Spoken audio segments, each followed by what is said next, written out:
میری اولاد کو تباہ و برباد کر دیا۔ لوگ آج مجھ سے سوال کرتے ہیں بابری مسجد کا،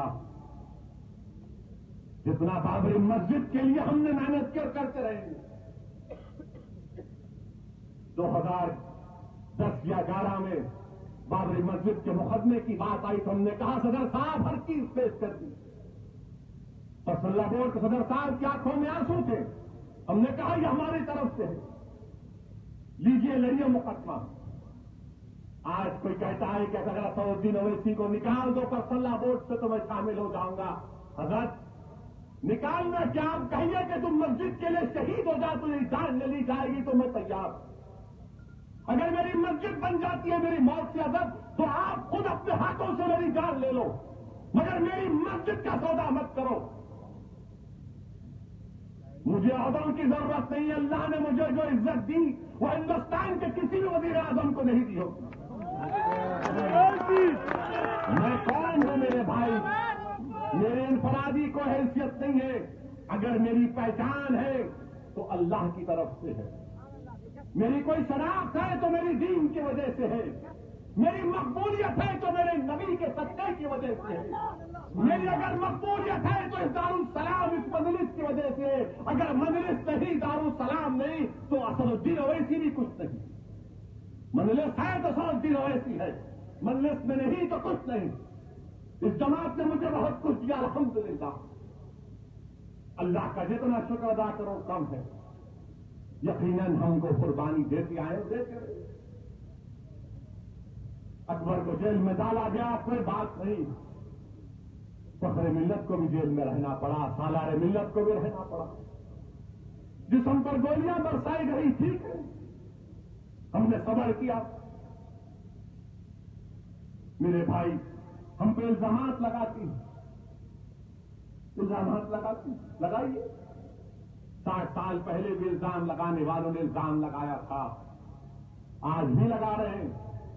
60 سال سے ہوئے الزام کہ مسلمان سیاست میں حصہ نہ لیں، مسلمانوں کی ہندوستان کی جمہوریت ہم کو اجازت دیتی ہے وہ حصہ نہ لیں۔ مگر میں آپ سے کہہ رہا ہوں کہ اگر فخر ملت علیہ الرحمہ اور حضرت اسماعیل رحمت اللہ علیہ یہ سیاسی سوچ کے لے کر آگے نہیں بڑھتے تو نہیں معلوم کیا حال ہوتا ہمارا۔ لاکھوں سلام حضرت اسماعیل پر اور فخر ملت علیہ الرحمہ پر کہ انہوں نے اس زمانے میں اس بات کو محسوس کیا کہ ہندوستان کے آئین ہم کو اس بات کی اجازت دیتا ہے کہ ہم اپنی آواز کو مستحکم کریں، اپنے مسائل کو حل کریں۔ آج جو مجھ پر الزام لگا رہے ہیں، تم مجھے پیش کرو تمہاری طرف سے، کون ہے مسلمانوں کا رہنما قائد، مجھے بتا دو۔ نہیں ہے۔ بابری مسجد شہید ہوئی، کانگریس کا ایک مسلم لیڈر بھی استعفیٰ نہیں دیا۔ آج ہم پہ الزام لگا رہے کہ جہاں جاتے الیکشن کیوں لڑتے، الیکشن نہیں لڑنا چاہیے۔ تو بھائی کیا یہ انجمن تقسیم و تقسیم بنا کے رکھ دوں؟ نہیں لڑنا الیکشن تو کیا کروں؟ مجھے کچھ کام آتا ہی نہیں ہے، میں تو ایک سپاہی ہوں، میں تو ایک سپاہی ہوں، میرا کام صرف لڑنا ہے، لڑنا ہے، جمہوریت میں حصہ لینا ہے۔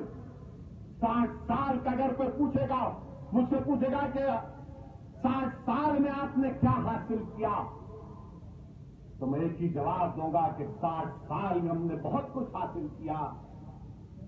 جیسا کہ ابھی آپ نے اکبر کی زبان سے سنا کہ اگر ان بلند عمارتوں کو اللہ زبان سے کہا تو پکار کر کہیں گے کہ ہاں یہ تمہارے اتحاد کی نشانیاں ہیں، یہ تمہارے بزرگوں کی سوچ، ان کی محنت کی نشانیاں ہیں۔ مگر 60 سال میں اگر ہم نے کچھ حاصل کیا تو ہم نے ہندوستان کی جمہوریت کو مضبوط کیا، ہم نے ہندوستان کے جمہوریت میں کانسٹیٹیوشن میں اور اعتماد اور بھروسہ پیدا کیا۔ کیا یہ اتنا بڑا کانٹریبیوشن نہیں ہے؟ یہ کام مجلس اتحاد المسلمین نے کیا اور کرتی رہے گی کہ جمہوریت کو مضبوط کرو، کانسٹیٹیوشن میں جو پروویژنس ہیں، فنڈامنٹل رائٹس ہیں، اس کو حاصل کرو۔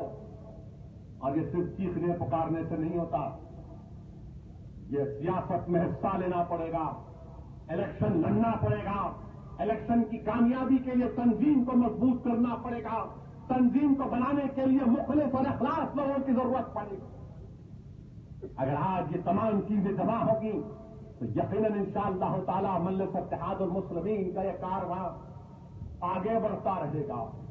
الحمدللہ ہم نے اتر پردیش کی سرزمین پر اللہ نے ہم کو کامیابیاں دی, کرناٹک میں اللہ نے کامیابیاں دی, بہار میں انشاءاللہ تعالی ہم کو کامیابی ملے گی, آندھرا پردیش میں مجلس اتحاد المسلمین کو کامیابیاں ملی, مہاراشٹر میں مجلس اتحاد المسلمین کے اراکین اسمبلی ہے, اراکین بلدیاں ہیں. میرے بھائی الحمدللہ جو ہماری محنتیں ہمارے بزرگوں نے کی, جو ہم کو یہاں تک لا کر دیا, ہم کوشش کر رہے ہیں اس کو اور آگے لے کر بڑھائیں. اور ہمارا کام سیاست میں حصہ لینا ہے. ہم سیاست میں حصہ لیتے آئے اور لیتے رہیں گے. الزام لگانے والے لگاؤ, مجھے تمہاری فکر نہیں ہے, اس لیے کہ اگر ہمارے بزرگ تمہارے بزرگوں کے الزام کی اگر فکر کرتے تو یہاں تک ہم نہیں آتے. ہر اس دور میں بھی کانگریس پارٹی کو بڑا تکلیف ہوتی, آج بھی ان کو بڑی تکلیف ہے. یہی دارالسلام کی ہی جگہ تھی جہاں پر ہم نے کانگریس کے دور اقتدار میں دارالسلام کو حاصل کیا. کا سبرمان ریڈی چیف منسٹر تھے. یہی دارالسلام یہی جگہ تھی جہاں پر محترمہ اندرا گاندھی کو آنا پڑا شیو شنکر صاحب کے پارلیمانی الیکشن کی کامیابی کے لیے. اور تم دیکھنا ایک دن انشاءاللہ تعالی ہندوستان کے بڑے بڑے لوگ یہاں پر آئیں گے, تمہاری وجہ سے آئیں گے, تمہاری دعاؤں کی وجہ سے آئیں گے, تمہاری سیاسی سوچ کی وجہ سے آئیں گے, اور آئیں گے انشاءاللہ تعالی. میرے بھائی صرف سیاست میں حصہ نہیں کیا, ٹرسٹ بنایا, تعلیمی ادارے قائم کیے, ادارے قائم ہوئے تو پھر کہا گیا کہ سالار اسکول کے بچوں کا کیا ہوگا, تو سالار نے کہا لو یہ اسکیم بناتا ہوں معصوم بچوں